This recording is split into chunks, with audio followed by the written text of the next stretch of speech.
હોય, ભૌતિક હોય કે સામાજિક હોય, આ સંસારની અંદર જીણે જીણે સારા કાર્યો કરીને પુણ્ય કમાયા તે લોકો જ સુખ શાંતિમાં રહ્યા, એ લોકોએ સુખ ભોગવ્યું.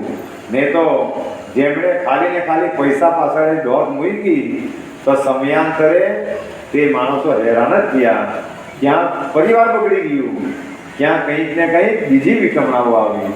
પણ જેમણે માય બાપની સેવા કરી, ગુરુજનોનો આદર કર્યો, વડીલોનો આદર કર્યો, ભગવાનની ભક્તિ કરી, તેનું એક ને એક તારે કલ્યાણ નિશ્ચિત જ થયું. એમાં કોઈ પણ શંકાને સ્થાન નથી. નહીં તો દરેક જગ્યાએ મંડળો આપણે જ્યાં જ્યાં પાઠો કરવા ગયા ત્યાં બધાને એ જ નિર્દેશન કર્યું, આ મૂળ તમે નહીં પકડે તો તમે કરોડો રૂપિયા પણ તમારી પાસે હશે તો પણ ત્યાં દિવ્યતા કે ત્યાં આનંદ આવી શકશો, ત્યાં ભક્તિ વધી જ નહીં શકે. પણ જ્યાં પૂર્ણ ભક્તિ છે, જ્યાં ભગવાનની કૃપાઓ છે, ત્યાં આ બધી વસ્તુઓ અસ્તિત્વમાં આવે. તો આપણે પણ ગણપતિ દાદાને પ્રાર્થના કરીએ કે તમારું પહેલું જ સૂત્ર છે કે મા બાપની સેવા. અને આજ સુધીનો એવો ઇતિહાસ છે કે માણસો કોઈ પણ ક્ષેત્રની અંદર ગયા, પણ જે માણસો માય બાપના આશીર્વાદ લઈને ગયા એ લોકો બધા જ ક્ષેત્રની અંદર સફળ થયા. તો આપણા માય બાપોની હંમેશા, કારણ કે આનું મૂળ પાયો છે ગણેશ પુરાણનો. ગણેશ પુરાણનો જો મૂળ પાયો હોય તો એ માય બાપની સેવા. કારણ કે આપણે એ બધી કથાઓ સાંભળેલી કે ગણેશ પહેલા કેમ પૂજાયા, તો એમણે માય બાપની પરિક્રમા ખાલી કરી, માય બાપના ખાલી આશીર્વાદ લીધા, અને કાર્તિકે જે દુનિયા ફરવા ગયા તેને આ સૌભાગ્ય નહીં પ્રાપ્ત થયું. અને એમણે માય બાપની સાથે સેવા કરી તો એમને રિદ્ધિ અને સિદ્ધિ પ્રાપ્ત થઈ. એટલે ગણપતિએ માય બાપની સેવા કરી તો એમને 2 પત્નીઓ મળી. એટલે કોઈ કદાચ કાચા હોય તો તેવું પણ વિચાર કર્યા કરતા હોય કે કદાચ આપણને પણ આ ક્ષેત્રમાં આપણે માણસો છે એટલે આપણે એમાં પડવાની જરૂર નથી. પણ એ રિદ્ધિ સિદ્ધિના સ્વામી થયા. તો આપણે પણ મા બાપોની સેવા કરીએ, ગુરુજનોનો આદર કરીએ. જો આને મંગલાચરણ કહેવાય. કોઈ પણ વસ્તુનું, કોઈ પણ ગ્રંથનું મંગલાચરણ કરવા પડે, પણ મંગલાચરણ કોને કહે? આ તમે કરે એટલે એ તમારું મંગલ આચરણ, એને જ મંગલાચરણ કહેવાય. બહુ મોટી મોટી સ્તુતિઓ ગાય, બહુ મોટા મોટા વેદો મંત્ર બોલાય તો એને થોડું આચરણ કહેવાય. આચરણ આને જ કહેવાય કે તમે ઘરે જઈને મા બાપને વંદન કરે, ગુરુજનોનો આદર કરે, બધા સાથે એ જ મંગલાચરણ.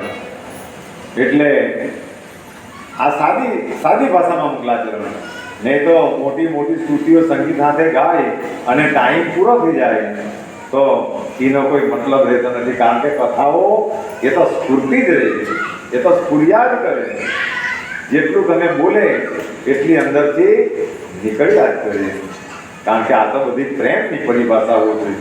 તો એ જે તે સમયે આ ભૂમિકા પર, આ ભૂમિ પર જે આશાની અંદર સંકટ આવેલું, એ કાશી નગરીની અંદર બધા જ દેવતાઓ રહેતા. ઇતિહાસ એમ કહે કે આ પૃથ્વીનો પ્રલય થાય પણ કાશીનો પ્રલય થતો નથી. એટલા માટે સુરતનું જમણ અને કાશીનું મરણ લોકો પસંદ કરે કે ત્યાં એકવાર મૃત્યુ પામે એટલે પછીથી તેને ફરી ફરીને જન્મ લેવા પડતો નથી. પણ એ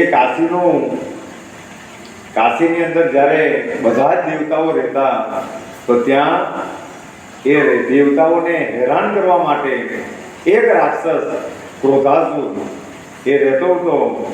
અને બધા જ દેવતાઓને નાસીપાસ કરીને એને લીધે પૃથ્વી સંકટમાં આવેલી. એ પૃથ્વી જ્યારે સંકટમાં આવી તો એ ક્રોધાસુર સાથે અને એ લોભાસુર થઈને, જો એક રાક્ષસ આવે એટલે બધા જ આવે. માણસને મોહ જાગે એટલે લોભ આવે, લોભ આવે એટલે અન્ય સાથે બીજી બધી જ વસ્તુઓ આવે. એટલે ક્રોધાસુર સાથે લોભાસુર પણ બધા એ સાથે જ મળીને રહી. પણ એ રાક્ષસ એટલા ખતરનાક હતો કે પૃથ્વીની બધી જ પ્રજાને એમણે હેરાન કરી નાખેલી. દેવતાઓ લડ્યા, આ દેવતાઓએ યુદ્ધ કર્યું, પણ દેવતાઓને પણ એમણે પરાસ્ત કરી નાખ્યા.